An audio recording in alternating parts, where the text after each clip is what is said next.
FEMA miscellaneous provisions, जो भी बचा कुचा पॉइंट है वो सब इसमें आ जाएगा। सेक्शन 11 से स्टार्ट होएगा। Section 11 RBI power to issue directions to an authorised person.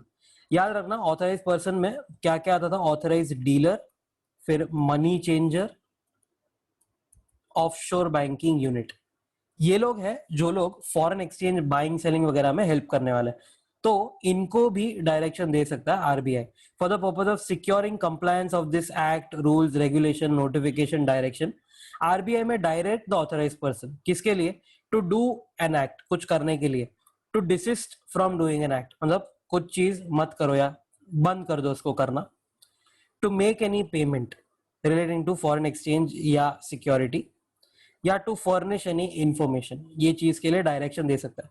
For example अगर किसी को पता चला कि माल्या ने मनी लॉन्ड्रिंग वगैरह किया है एंड वो जो पैसा है ना वो कन्वर्ट मारने वाला है, वो $1 लाख को इंडियन रुपीज में कन्वर्ट मार के फिर उसको ब्लैक मनी के वे में ट्रीट कर लेगा and he will spend it, तो यहाँ पर वो बोल देगा आरबीआई के भाई डोंट डू दिस एक्ट, मतलब माल्या का पैसा कन्वर्ट मत करना, समथिंग लाइक दैट, वैसा एक डायरेक्शन देगा। सेक्शन 12 बोलता है इंस्पेक्शन का भी पावर है, RBI has the power to inspect the authorise person. अगर कोई बैंक वगैरह में भी जोल हो रहा है ना तो उसको इंस्पेक्ट कर सकता है, इसके लिए to verify correctness of any information और statement furnished to the RBI, to obtain any information which the authorise person failed to provide. ऊपर ही अपन ने देखा कि वो उससे कुछ इन्फॉर्मेशन मांग सकता है, डायरेक्शन दे सकता है कि भाई गिव मी दिस इन्फॉर्मेशन, और ऑथराइज पर्सन ने इन्फॉर्मेशन नहीं दिया तो ऑब्टेन करने के लिए इंस्पेक्टर भेजेंगे, to secure compliance of this act, rules वगैरह वगैरह। Inspection will be by an officer of RBI authorized in writing by the RBI.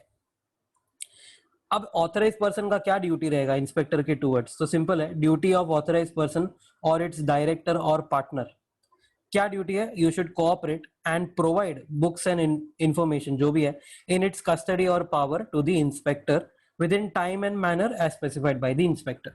मतलब अगर उसको बुक्स ऑफ अकाउंट्स चाहिए ना, बुक्स ऑफ अकाउंट्स चाहिए, तो ये ऑथराइज पर्सन या उसका डायरेक्टर या पार्टनर एज द केस में भी वो उसको बुक्स ऑफ अकाउंट्स प्रोवाइड करेगा।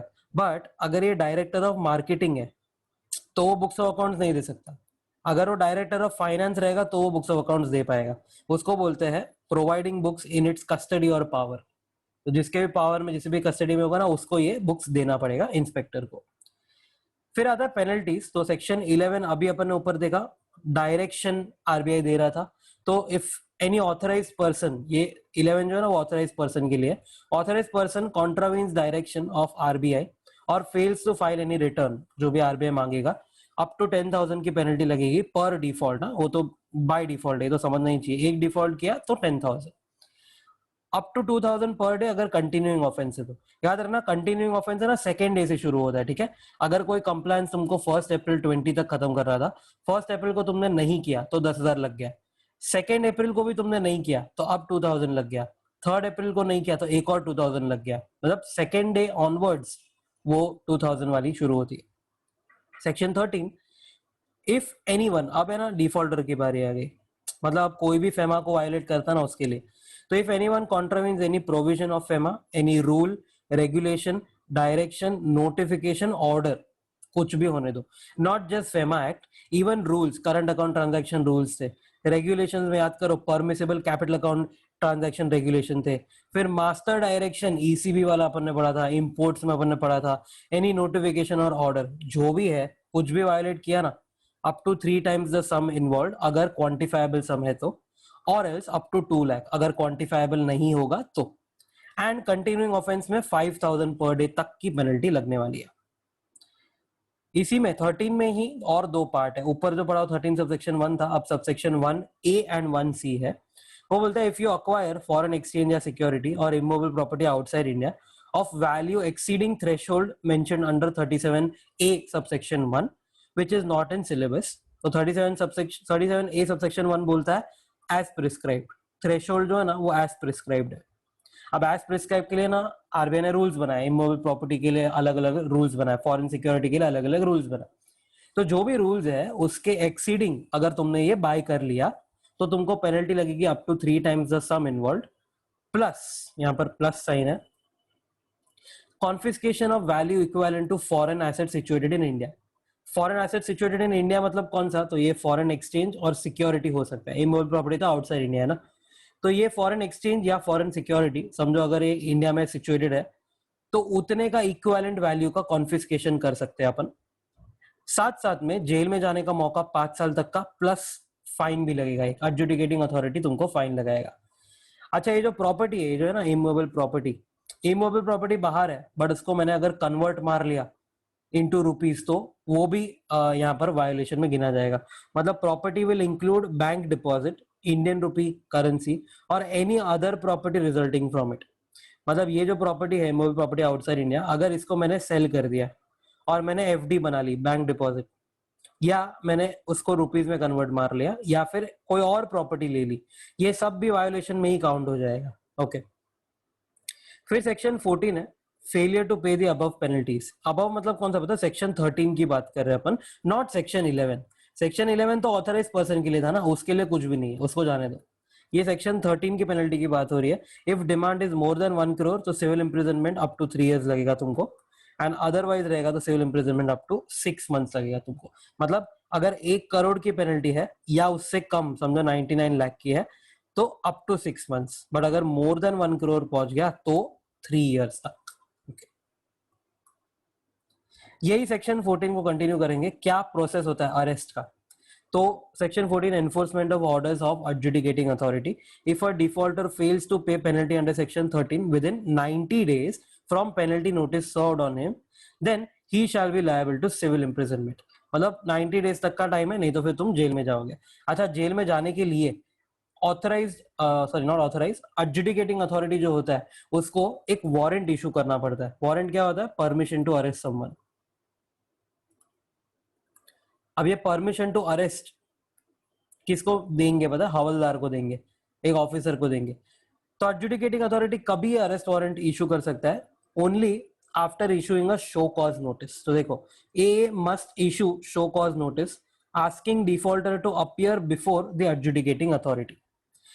अगर उसने अपीयर नहीं किया, मतलब एडजुडिकेटिंग अथॉरिटी का ऑफिस नहीं आया, तो डाल दो अरेस्ट वारंट। ये पहला हो गया। If the adjudicating authority is satisfied with reasons written, मतलब उसको लगता है, क्या लगता है कि after issue of show cause notice to the defaulter he will या ही हैज डिसऑनेस्टली ट्रांसफर्ड और concealed the property to affect recovery. मतलब शो कॉज नोटिस गया ना, तो वो जो डिफॉल्टर है ना, वो शाणा, डिफॉल्टर ने वो प्रॉपर्टी बेच दी, या वो फॉरेन एक्सचेंज जो इलीगली होल्ड किया था ना वो बेच दिया।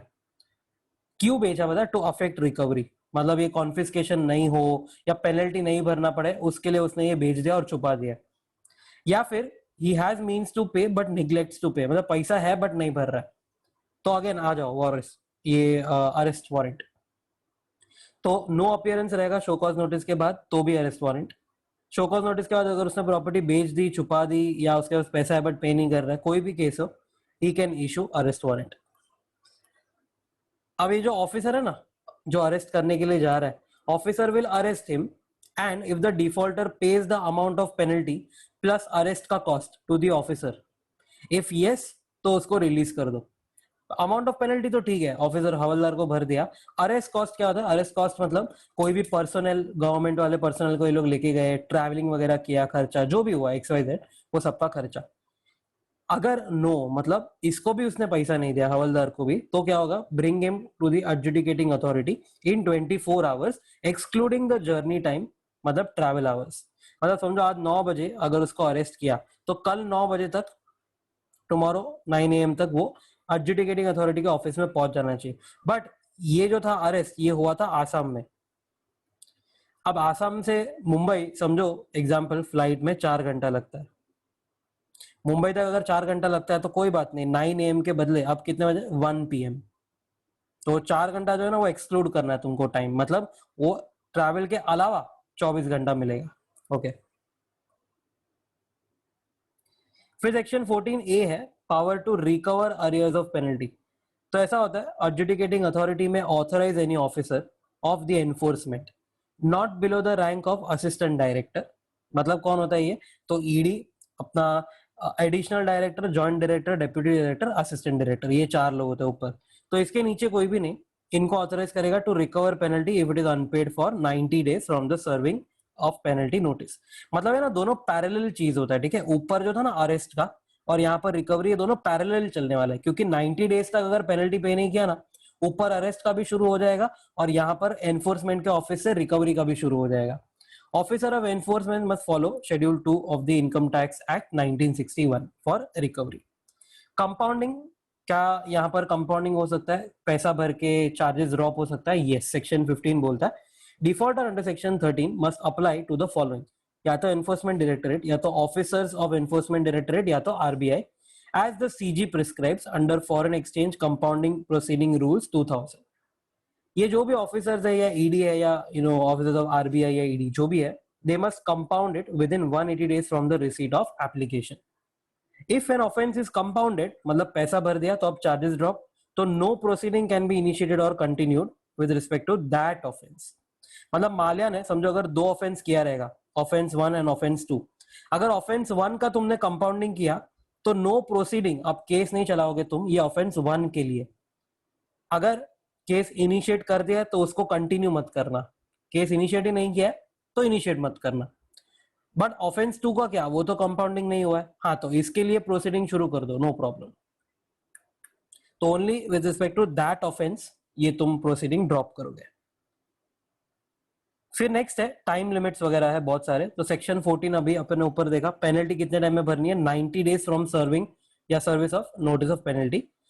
सेक्शन 15 बोलता है कंपाउंडिंग ऑफ सेक्शन 13 ऑफेंसेस, तो 180 days from the receipt of application by ED RBI. Section 16 बोलता है कि कोई है ना कंप्लेंट कर सकता है डिफॉल्टर का, तो complaint made to the adjudicating authority by anyone against the defaulter is to be dispose of by the adjudicating authority. कितने टाइम में डिस्पोज करना है, 1 year from the receipt of complaint plus extension अगर reasons recorded है writing में तो। फिर section 17 बोलता है appeal against the adjudicating authority. कौन अपील कर रहा है, असिस्टेंट या deputy director only of the enforcement. किधर अपील करने का, स्पेशल डायरेक्टर ऑफ अपील्स के पास ये करने का appeal. 45 days from the receipt of order plus extension. उसके बाद अगर एडजुडिकेटिंग अथॉरिटी के खिलाफ किसी और को अपील करना है, यहां पर तो सिर्फ यही 2 अपील कर रहे थे, बट अगर किसी और को करना है तो नीचे आएगा सेक्शन 19 में, appeal against the adjudicating authority by other persons और central government to the appellate tribunal. अब एपेलेट ट्रिब्यूनल आ जाएगा, पहले किधर जा रहा था, स्पेशल डायरेक्टर ऑफ अपील्स के लिए, बट ये सिर्फ 2 लोगों के लिए था, अपीलेंट अगर ये दोनों थे तो। If appellant is other person या सीजी तो एपेलेट ट्रिब्यूनल में जाएगा with in same 45 days from receipt of order. ये जो एडजुडिकेटिंग अथॉरिटी होता है ना, वो गांव भर को ऑर्डर देता है अपना, ठीक है, वो डिफॉल्टर को देगा, वो ईडी को देगा, वो अपना सेंट्रल गवर्नमेंट को देगा, सबको देगा, वो ऑर्डर बांटेगा, आरबीआई को भी देगा। इसके लिए वो लोग फिर अपील कर सकते हैं। स्पेशल डायरेक्टर के पास अपील गया था ऊपर, तो उसके खिलाफ जाना तो किधर जाने का, तो appeal against special director of appeal by any person to the appellate tribunal, वो भी same 45 days from the receipt of order. खाली याद रखना एक्सटेंशन किधर किधर है, किधर किधर नहीं है। देखो एपेलेट ट्रिब्यूनल के लिए ना यहाँ पर एक्सटेंशन नहीं लिखा है, यहाँ पर भी ऊपर एपेलेट ट्रिब्यूनल जो था ना उसके लिए एक्सटेंशन नहीं लिखा था, बट यहाँ पर लिखा था ऊपर, देखो appeals to special director of appeal है ना, उधर एक्सटेंशन लिखा है, just following the bare act. शायद रियल लाइफ में वो लोग अलाउ करते रहेंगे इफ यू प्लीड। फिर नेक्स्ट सेक्शन 19 में ये appellate tribunal must try and dispose the appeals within 180 days from the date of appeal plus extension अगर रीजन रिकॉर्डेड है राइटिंग में तो। सेक्शन 35 बोलता है appeal against appellate tribunal by any person to the high court but only on question of law, 60 days from the receipt of order plus extension of 60 more days. तो अगर nutshell में डालना हो तो ये देख लो, एडजुडिकेटिंग अथॉरिटी के खिलाफ SD special director of appeals पे जाएंगे कौन, तो बाय अपील बाय असिस्टेंट या deputy director, 45 days plus extension. अगर सीजी या कोई और कर रहा है अपील तो 45 डेज के अंदर एपेलेट ट्रिब्यूनल में डायरेक्टली पहुंच जाओ। अगर स्पेशल डायरेक्टर के खिलाफ अपील करना है तो वो भी 45 डेज में एपेलेट ट्रिब्यूनल के पास पहुंच जाओ। एंड आगे appellate tribunal will have to dispose within 180 days plus extension. उसके आगे अपील करना है तो 60 डेज प्लस 60 डेज एक्सटेंशन जाओ हाई कोर्ट में। कौन सा हाई कोर्ट, तो उसके लिए पीएमएलए का सेक्शन 42 रेफर करने का।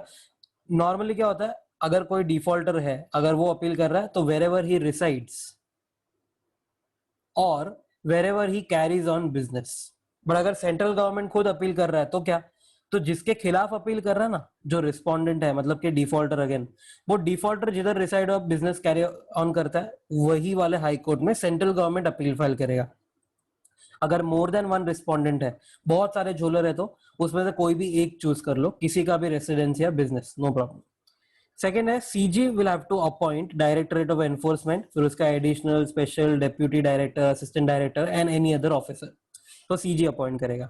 Officers not below the rank of assistant director can investigate and have a power of search and seizure, raid वगैरह मारना रहेगा या इन्वेस्टिगेशन वगैरह करना रहेगा, तो officer not below the rank of assistant director, मतलब ऊपर जो भी थे ना, ऊपर कौन कौन थे, एनफोर्समेंट डायरेक्टरेट जो अपना मेन है, उसमें additional director, joint director, deputy director, assistant director, इसके नीचे कोई भी नहीं कर सकता है। कॉन्ट्रावेंशन बाय कंपनीज, तो पीएमएलए सेक्शन 70, अगर कंपनी ने कोई झोल किया तो कंपनी को भी पेनल्टी लगेगी, डायरेक्टर पार्टनर वगैरह को भी पेनल्टी लगेगी। याद रखना कंपनीज में फर्म भी इंक्लूडेड है, तो डायरेक्टर के साथ पार्टनर भी इंक्लूडेड है, सब लोग मरेंगे, but if you prove that you have not done anything wrong तो तुम बच जाओगे। No suit, prosecution, proceeding shall lie against CG, RBI or their officers or anyone exercising duties under FEMA in good faith. FEMA में अपना duty पूरा करने के लिए अगर किसी से कुछ गड़बड़ हो भी गया, गड़बड़ मतलब इन गुड फेथ, अगर किसी का बुरा भी हो गया, कोई बात नहीं, इनके against no suit, no appeal, nothing. Section 13 की जो लायबिलिटी थी of penalty, won't abate if the defaulter dies और बिकम्स इंसॉल्वेंट, मतलब माफ नहीं करेंगे हम पेनल्टी। द ऑफिशियल रिसीवर या असाइनी, अगर तुम इंसॉल्वेंट हो गए तो, या लीगल रिप्रेजेंटेटिव अगर तुम्हारा डेथ हो गया तो, they will be liable to pay it off to the extent of estate inherited, मतलब 5 लाख की पेनल्टी पे करनी थी और वो पर्सन का डेथ हो गया, तो 5 लाख की पेनल्टी थी।